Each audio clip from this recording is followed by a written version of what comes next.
Hey everyone, welcome back to Cerulean Spirit XP. I've been a Nintendo fan my whole life. I'm a kid of the 80s and 90s. Growing up, Nintendo brought me into gaming. I'd spend hours zapping Duck in Duck Hunt or jumping through Mushroom Kingdom as Mario. I had the Power Glove. Yeah, I got that. I thought I could play Mike Tyson Punch-Out with that thing. I found out it was only a controller strapped to your forearm. Couldn't use it with two hands. Useless. I put it away immediately.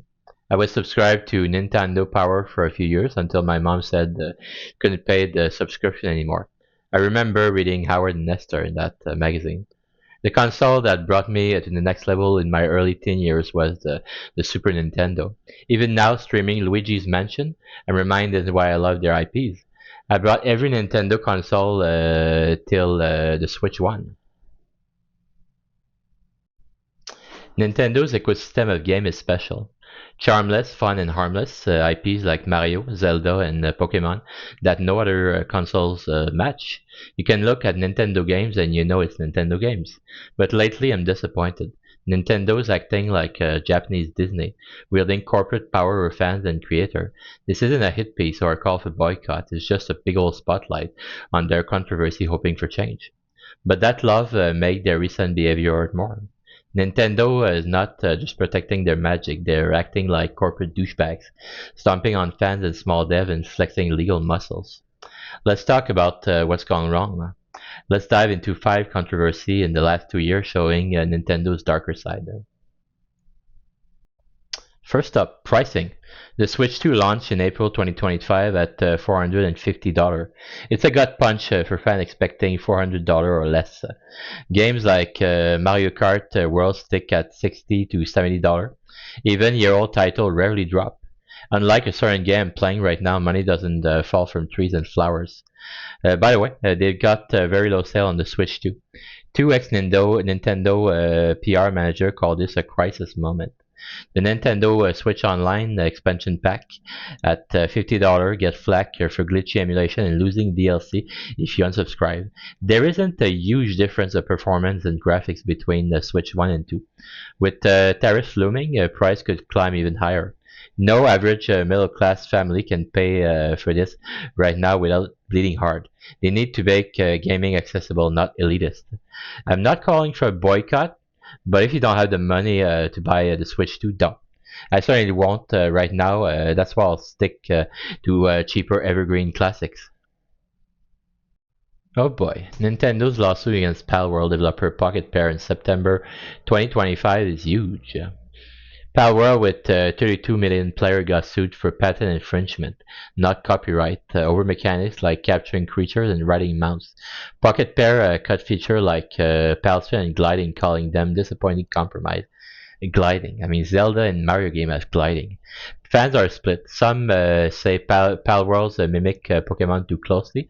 Other calls Nintendo's 8,000 plus patents bully tactic to crush indies. Here's the thing. Nintendo hasn't made a successful Pokemon game since the 3DS. They're just too easy compared to earlier games like Red, Blue, or Pearl and Diamond.